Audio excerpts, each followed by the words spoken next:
بسم اللہ الرحمن الرحیم۔ السلام علیکم۔ میری عمر 35 سال ہے۔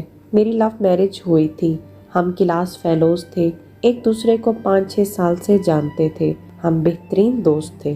دوران تعلیم ہی ہم نے فیصلہ کر لیا تھا کہ میرے شوہر کی جاب میں سیٹل ہونے کے بعد گھر والوں کی رضامندی سے ہم شادی کر لیں گے۔ میرے شوہر کی جاب کے بعد ہمارے گھر والے ملے اور ہماری شادی ہو گئی۔ اللہ پاک نے ہمیں ایک پیارے سے بیٹے سے نوازا۔ مجھے کالج کے زمانے سے ہی اندازہ تھا کہ میرے شوہر مزاج کے ذرا تیز ہیں، انہیں غصہ جلدی آتا ہے، لیکن ساتھ رہنے پر یہ اندازہ ہوا کہ جب بھی انہیں غصہ آتا ہمارا ہمیشہ جھگڑا ہوتا۔ مجھے ہمیشہ یہ فیل ہوتا تھا کہ وہ مجھے کنٹرول کرنے کی کوشش کرتے ہیں۔ جب بھی ہمارا جھگڑا ہوتا میں اپنے بچوں کو لے کر میکے چلی جاتی۔ میرے میکے والے مجھے سہارا دیتے، تسلیاں دیتے اور کہتے کہ اس نے تمہیں کیا لاوارث سمجھ رکھا ہے۔ میری بہنیں فون پر میرے شوہر کو بہت بری باتیں سناتی۔ بہرحال صلح صفائی ہو جاتی اور میں گھر واپس آ جاتی، لیکن یہ بات ہم دونوں جانتے تھے کہ ہم دونوں ایک دوسرے سے بے تحاشا پیار کرتے ہیں اور میں کبھی بھی اپنے شوہر کو چھوڑنا نہیں چاہتی، لیکن ہر جھگڑے کے دوران انہیں یہ ضرور کہتی کہ اگر مجھے چھوڑنا ہے تو ابھی چھوڑ دیں۔ مجھے علم ہے کہ یہ سب میں اپنی انا کو بلند رکھنے کے لیے ہی کہتی تھی۔ ایک بار ہمارا جھگڑا اتنا بڑھا کہ انہوں نے پہلی بار مجھ پر ہاتھ اٹھایا اور گھر سے نکال دیا۔ میں سیدھا اپنے مائکے چلی گئی۔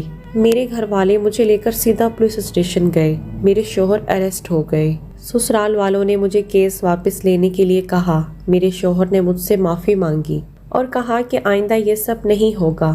میں نے یہ کیس واپس لے لیا اور واپس اپنے گھر چلی گئی۔ 3 ماہ بعد ہمارا پھر سے جھگڑا ہوا اور میں ہمیشہ کی طرح بچہ اٹھا کر اپنے مائکے چلی آئی۔ 4 دن بعد مجھے خبر ملی کہ میرے شوہر ہاسپٹل میں ہیں۔ میرے گھر والوں نے مشورہ دیا کہ تمہیں وہاں جانے کی کوئی ضرورت نہیں، یہ سب وہ ڈرامہ کر رہا ہے۔ میری بہنوں نے میرے شوہر کو دیکھنے سے ہی مجھے روک دیا۔ میری بہنوں کا کہنا تھا کہ یہ سب وہ ڈرامہ رچا رہا ہے تمہیں ایموشنلی بلیک میل کرنے کے لیے۔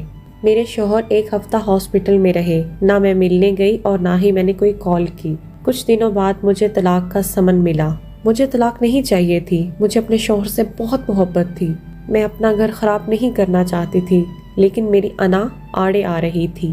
مجھے لگا کہ طلاق کا منع کر کے میں نیچی ہو جاؤں گی۔ میں نے اسی وقت انہیں کال کی اور کہا کہ جب دل چاہے مجھے طلاق بھیج دے، میں بھی اس جہنم میں نہیں رہنا چاہتی۔ کورٹ میں ہمارا فیصلہ آسانی سے نمٹ گیا۔ میرے شوہر نے میری ساری ڈیمانڈز، بچے کی کسٹڈی اور خرچہ دینا قبول کر لیا۔ ان کا کہنا تھا کہ وہ میری سب باتیں ماننے کے لیے تیار ہیں، انہیں صرف طلاق چاہیے۔ اس طرح جولائی 2010 میں میری طلاق ہو گئی۔ میرے شوہر نے کچھ ہی عرصے بعد دوسری شادی کر لی اور ان کے بچے بھی ہو گئے، لیکن میرے بچے سے ملنے اکثر آتے ہیں، اس کی ہر ضرورت کا خیال رکھتے ہیں۔ بچے کا خرچہ مجھے پابندی سے ملتا ہے، مگر میرا گزارا بھی انہی پیسوں سے ہوتا ہے۔ میں اپنے بچے کے ساتھ مائکے میں رہتی ہوں۔ میرے تمام بہن بھائی اپنی اپنی زندگی میں خوش ہیں۔ میری وہ بہنیں جو خود فون کر کے میرے شوہر کو کھری باتیں سنایا کرتی تھیں، اب وہ مجھ پر ہی الزام ٹھہراتی ہیں۔ مجھے اب احساس ہوتا ہے کہ میں اپنی شادی بچا سکتی تھی اگر میں نے ہر بات میں دوسروں کو نہ انوالو کیا ہوتا۔ کبھی کبھی ہمارے خیر خواہ ہی ہمیں ڈبوتے ہیں۔ میں ابھی بھی یہ نہیں کہہ رہی کہ میرے شوہر یا میری غلطی نہیں تھی، لیکن ہمارے جھگڑے اتنے بڑے نہیں تھے جن کی وجہ سے طلاق لی جاتی۔ آج میں تمام کپلز سے اور خاص کر اپنی بہنوں سے ایک درخواست کرتی ہوں کہ جہاں تک ہو سکے اپنے معاملے خود نپٹائیں، آپ کا خود سے بڑھ کر کوئی خیر خواہ نہیں۔ آج کی ویڈیو پسند آئی ہو تو لائک، سبسکرائب اینڈ شیئر کرنا مت بھولیے۔ ملتے ہیں جی نیکسٹ ویڈیو میں، تب تک دیں اجازت۔ اللہ حافظ۔